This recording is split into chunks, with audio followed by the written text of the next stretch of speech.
A guy I used to work with really wanted to take me hunting.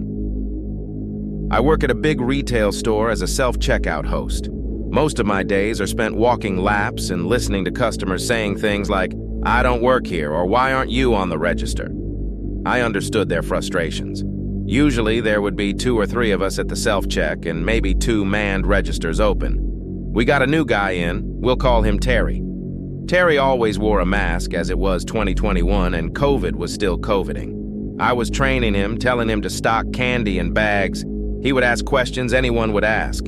If I'm in school, if I have a girlfriend. I lived in a small city-ish big town that had a good college.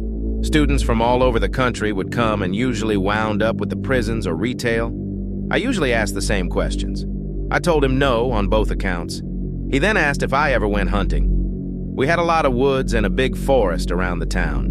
"No, I don't like guns." He said he'd have to take me one day. A few days go by and he's over on my side again. He asked if I have family in town and if they didn't, do they live close? I lived 3 doors down from my mom.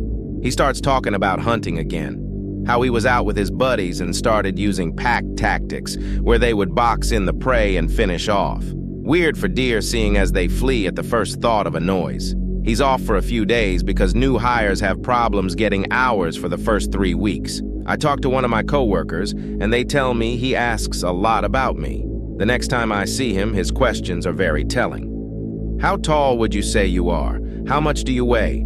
How well do you know the woods past so-and-so street?" I'm a big guy at 6 feet and 300 pounds, and when he brought up hunting again, a creepy thought would send a chill down my spine. Come on, man. You'd like. Just some good old boys, shooting the shit late at night in the middle of the woods. Then the real fun starts right before dawn. They won't know what hit them. The mask hid most of his face, but I could see it rise when he smiled. I don't know why he thought that would be a great way to convince someone, other than feeling like they were about to hunt me. It sounded like I would have been bored AF before. I must have made a face or something because he turned and walked away quick. I told a couple of co-workers about it, but that was his last day. I never saw him again, and I hope that we never meet again.